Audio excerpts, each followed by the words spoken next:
ETF index mutual funds నేర్చుకుని stock మార్కెట్లో రాణించాలనుకుంటున్నారా? వెంటనే ఈ నెంబర్కి కాల్ చేయండి.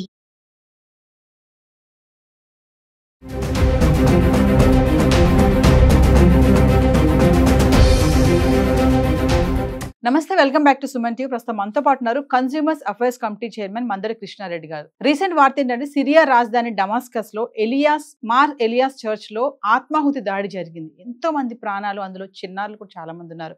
దీనిపైన సార్తో మాట్లాడదాం. నమస్తే సార్. నమస్తే అమ్మ.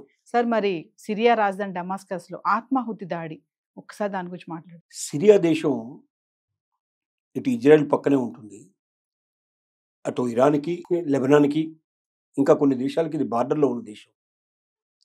ఒకవైపున ఇరాన్లో యుద్ధం జరుగుతోంది, ఇజ్రాయిల్లో యుద్ధం జరుగుతోంది. అంటే ఇజ్రాయెల్ మీద, ఇరాన్ మీద బాంబుల వర్షం కురిపించుకుంటున్నాయి. ఇంకోవైపు అమెరికా కూడా ఇరాన్ మీద బాంబుల వర్షం కురుస్తుంది.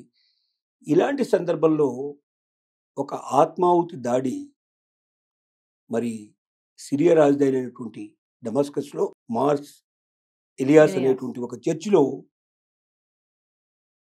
దుండగుడు ఒకడు వచ్చి బాంబులు పెట్టుకొని తనకు తానే పేల్చేసుకొని 22 మంది, ఇప్పుడు అందిన వార్త ఇంకా కాసేపట్లో పెరిగే అవకాశం ఉన్నాయి. ఎందుకంటే బాగా విపరీతమైన క్రౌడ్ ఉంది ఆ చర్చి లోపల. ప్రార్థనలు చేయడానికి వచ్చారు. అక్కడికి ప్రార్థనలు ముగించుకొని వెళ్ళిపోయే సందర్భంలో జరిగింది. ఈ సందర్భంగా దీంట్లో చిన్నపిల్లలు కూడా చాలా మంది చనిపోయారు. ఇట్లా గోడలకు కొట్టుకొని, అంటే శరీరాలు ఎగిరిపోయి ఆ చర్చి గోడలకు కొట్టుకొని తునాతునకలైపోయి ముక్కలన్నీ కూడా ఎక్కడికక్కడ చిందరవందరగా పడే పరిస్థితి ఏర్పడింది. హృదయ విదారకమైనటువంటి ఘటన జరిగింది. ఇప్పుడిప్పుడే జరిగినటువంటి ఘటన ఇది. దీనికి ఐసిఐసిఐ బాధ్యత తీసుకునే అవకాశాలు ఉన్నాయనేది వాళ్ళ యొక్క ఆలోచన. ఎందుకంటే ప్రపంచంలో ఏ ఒక్క ఇలాంటి సంఘటనలు జరిగిన ఆత్మాహుతి దాడులు ముఖ్యంగా పెట్టింది పేరు ఐసిఐసి వాళ్ళు. వీళ్ళు చేసి ఉంటారేమో అనేది, ఇంకా వాళ్ళు ఏమీ డిక్లేర్ చేయలేదు, మేమే చేసామని డిక్లేర్ చేయలేదు. ఇది ఇప్పుడు మిగతా దేశాలన్నిటికీ ఒక భయానకమైన పరిస్థితులు క్రియేట్ అయినాయి. ఎందుకంటే ఒకవైపున ఇరాన్లో యుద్ధం జరుగుతుంది, ఇంకోవైపున ఇజ్రాయెల్లో యుద్ధం జరుగుతోంది. పక్కనే ఉన్నటువంటి దేశం, దీని నుంచి బార్డరు ఉన్నటువంటి మిగతా ఈ చిన్న చిన్న దేశాలన్నిటికీ బార్డర్ మొత్తం కూడా ఇది సరిహద్దులో ఉన్నటువంటి దేశం ఇది. ఈ దేశంలో ఆత్మాహుతి దాడులు ప్రవేశించారంటే మిగతా దేశాల్లో కూడా ప్రవేశించే అవకాశం ఉంటుంది అనేది ఒక భయం. ఈ ఆత్మాహుతి ఒక మనిషి చేసుకోవాలంటే అంత సులభమైన విషయం కాదు. తన ప్రాణాన్ని పణంగా పెట్టి కొంతమందిని చంపాలని పన్నాగం పట్టుకొని చేయటం. అంటే 20 మందో 50 మందో చనిపోయిన సంవత్సరాలు దేశంలో ఏం జరుగుతుందని చాలామంది అనుకుంటారు. ఇప్పుడు మన దగ్గర పహల్గామ్లో జరిగినటువంటి సంఘటన మనకు తెలుసు. మన ఈ మధ్యనే జరిగింది కదా, ఊచకోత కోసేశారు కదా, ఇమీడియట్గా పిస్టల్ పెట్టి పాలు చేశారు. హిందువా కాదని తెలుసుకొని మరి చనిపోయిన వాళ్ళ సంఖ్య గొప్ప సంఖ్య కాకపోవచ్చు, కానీ ఈ చనిపోయిన వాళ్ళ సంఖ్య వల్ల ఏమవుతుందంటే ప్రపంచానికి అంతగా ఒక వార్త టక్కున వెళ్ళిపోతుంది. ఈ వార్తలో ఏం తెలుస్తుంది? ఇక్కడ వాళ్ళని చంపేస్తున్నారు, టూరిస్టులుగా వచ్చిన వాళ్ళని చంపేస్తున్నారు. అంటే భారతదేశం టూరిజానికి సేఫ్ కాదు. తర్వాత దీనికి శత్రువులు ఉన్నారు. ఈ శత్రువులు ఏ క్షణంలో అయినా దాడి చేసే అవకాశాలు ఉన్నాయి.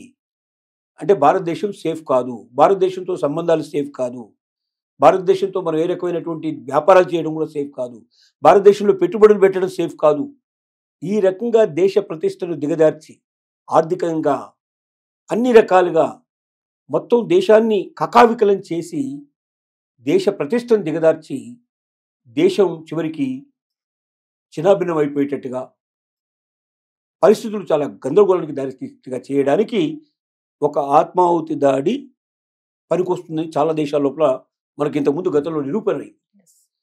కాబట్టి ఎక్కడో జరిగిన ఒక సంఘటన గురించి మనం ఎందుకు ఆలోచిస్తున్నాం అంటే మన దగ్గర జరిగిన సంఘటన లాంటివి ఇంకో దగ్గర జరిగిన మన దగ్గర జరిగే అవకాశాలు కూడా ఉన్నాయి.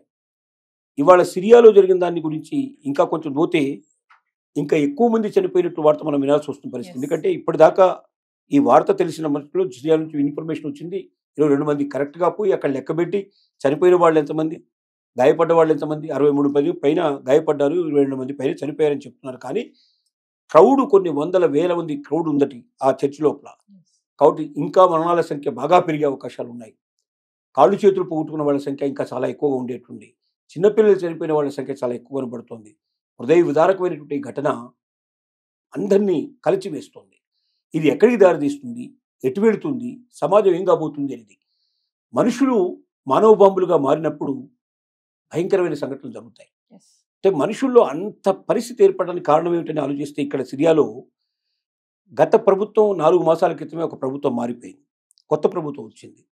ఈ కొత్త ప్రభుత్వం మీద ఎవరికైతే ఇష్టం లేదో, వ్యతిరేకత ఉందో, పాత ప్రభుత్వాన్ని బాగా సపోర్ట్ చేసేటువంటి వాళ్ళు, పాత ప్రభుత్వం అంటే పడి చచ్చేటువంటి వాళ్ళు, అవసరమైతే కొత్త ప్రభుత్వంలో విభేదాలు క్రియేట్ చేయాలి, కొత్త ప్రభుత్వాన్ని నామరూపాలు లేకుండా చేయాలి, కొత్త ప్రభుత్వాన్ని దించేయాలి, ప్రపంచం దృష్టి లోపల కొత్త ప్రభుత్వాన్ని తక్కువ చేసి చూపించాలి, ఈ దేశం భయంకరంగా ఉంది పరిస్థితి, సిరియాకి ఎవరు రావద్దు, సిరియాకి ఎవరు ఆర్థికంగా పెట్టుబడులు పెట్టకూడదు, సిరియాని పూర్తిగా మనం మర్చిపోవాలి లేదా బాగా చిన్నచూపు చూడాలి అనేటువంటి దృక్పథంతో ఆ పాత ప్రభుత్వాన్ని సపోర్ట్ చేస్తూ కొత్త ప్రభుత్వాన్ని వ్యతిరేకించే దుండగులే ఆత్మాహుతి రూపంలో వచ్చి తమకు తాము బాంబులు పెట్టుకుని పేల్చేసి ఇలాంటి హృదయ విదారకమైన ఘట్టానికి తెరదీశారని చెప్పి మనకు అర్థమవుతుంది. ఇలాంటి సంఘటనలు పునరావృతం కాకుండా ప్రపంచం అంతా ఆలోచించాల్సిన అవసరం ఉంది.